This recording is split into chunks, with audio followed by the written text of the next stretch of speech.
সন্ধ্যা আসলেই মনে হয় কি একটা টেনশান থাকে। এই আমরা যারা মায়েরা তাদের জন্য তো এটা একটা ভীষণ ধরনের প্যারা। বাইরের খাবার একঘেয়েমিভাবে খাওয়াও যায় না, মানে দিতে ইচ্ছে করে না বাচ্চাদের খেতে। তো এই তো কি করে নেই আজকে ভাবছি, কাঁচামরিচ দুটা মাঝখানে ফালি করে দিয়ে দিলাম, একটু ব্লেন্ড করে মানে একটু কিমা করে নিব আর কি, মিহি করে। আর 1 কাপ দিয়েছি চিকেন, কাঁচামরিচ আর চিকেনটাকে এই যেভাবে পেস্ট করে নিলাম। পেস্টই বলা যায়, আসলে কিমা এটা অনেক বেশি একটু দেওয়া লাগতো, সেখানে আমি কিন্তু 2বার দিয়েছি, মানে মিহি হয়ে গেছে। পেঁয়াজ নিয়েছি বড় করে কুচি করে, আর ওখানে নিয়েছি 1 চিমটি অরিগানো আর জিরা, কাঁচামরিচ আরও দিলাম কুচি করে। এই তো সব কিছু লবণ দিয়ে দিলাম পরিমাণ মতো। আর কি হবে কি হচ্ছে সবই দেখে নিতে পারবেন, অসুবিধা নেই। তো মরিচের গুঁড়া একটু, হলুদের গুঁড়া দিয়ে এই যে কিমাটা তৈরি করছি আর কি, একটা পুর তৈরি করছি। তো মজারেলা চিজও একটু গ্রেট করে নিচ্ছি। বাচ্চাদের খাবারে একটু বাটার বা মজারেলা চিজ দেওয়া যেতেই পারে। এখানে আমি 2 কাপ ময়দা ইস্ট দিয়ে মেখে রেখে দিয়েছিলাম 1 ঘন্টা আগে। কত সুন্দর ফুলে গেছে, সেটা একটু ভালো করে আবার ময়ান দিয়ে নিয়ে নিচ্ছি। ইস্ট দেওয়া আটা যত মেখে নেবেন ততই কিন্তু একবারে খুব সুন্দর সফট হয়। তো হ্যালো এভরিওয়ান, আসসালামু আলাইকুম। আমি রুনা ইসলাম প্রতিদিনের মতো চলে এসেছি আম্মুর সারাবেলায় রান্নার ঘরে। তো রান্নাঘরে এসেছি, এখানে এখন নাস্তা তৈরি করব, বুঝতেই পাচ্ছেন। তো ইস্ট দিয়ে ইস্ট আর জাস্ট পরিমাণ মতো লবণ, 2 কাপ ময়দার সাথে 1 চামচ ইস্ট আর হাফ চা চামচ লবণ সহ ভালো করে মেখে রেখে দিয়েছিলাম। একটু বাটার গলে নিয়ে সেটা দিয়ে ময়ান দিয়ে ঢেকে রেখেছিলাম 1 ঘন্টা। ওভেনটা প্রিহিট দিয়ে নিয়েছি 5 মিনিটের মতো, তারপরে সেখানে রেখে দিয়েছিলাম। খুব সুন্দর ফুলে গেছে, সেটা এই যে ভালো করে মেখে নিলাম।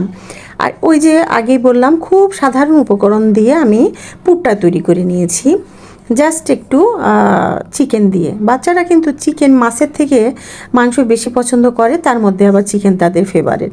তো এ তো চিকেনের পুরটা এই যে আটার সে ভালো করে খামির করে নিয়ে হাতের মধ্যে দেখতেই পাচ্ছেন সব কিছু ছোট ছোট লেচি কেটে নিয়েছি। একটা করে লেচির মধ্যে 1 চা চামচ করে দিয়ে দিলাম সেই পুর, আর 1 চা চামচ করে দিয়ে দিলাম মজারেলা চিজ। এতে যে এত মজার হয়, বাচ্চারা কিন্তু মানে আপনার ভেজে রাখতে দেরি। আর আজকে ওভেনে দেই নাই, আজকে একটু ডুবো তেলে ভেজে নিচ্ছি।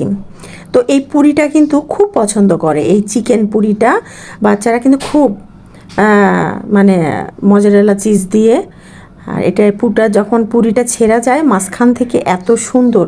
আর ওই যে কিমার সাথে দিয়েছিলাম 1 চিমটি অরিগানো আর আপনার কি বলে ওটা, সয়া সস। এই ধরনের জিনিসগুলো কিন্তু ঘরে বাচ্চাদের জন্যই রাখতে হয়। আর এটা একটা ফাস্টফুডের মতো ঘ্রাণ দেয়, যাতে করে বাচ্চাদের কিন্তু অনেক আকৃষ্ট হয়। কি বলেন আপনারা? তো আমরা মায়েরা কি করব, যুগের সাথে আমাদেরও তাল মিলিয়ে চলতে হয়। বাচ্চারা একঘেয়েমি নাস্তা কিন্তু পছন্দও করে না। দেখেছেন তো কত শর্টকাট আর একবারে চটজলদি, একবার ফুলে ফুলে পুরিগুলো কত সুন্দর হয়ে যাচ্ছে। মজারেলা উইথ চিকেন পুরি, এটা আপনি যেভাবে নাম দিবেন। বাটারের সাথে দিয়ে করলে বাটার দিবেন আপনার মতো। আমি আমার মতো করে তৈরি করি, আমি আমার মতো করেই নাম দেই। আর উপকরণগুলোও কিন্তু ঠিক আমি আমার মতো করেই দেই। তো আমার বাচ্চারা যা যা পছন্দ করে ঠিক এইভাবেই। তো এরকম 1 বা 2টা পুরি খেলে কিন্তু বাচ্চাদের জন্য খুব একটা মানে হেভি এবং হেলদি নাস্তা।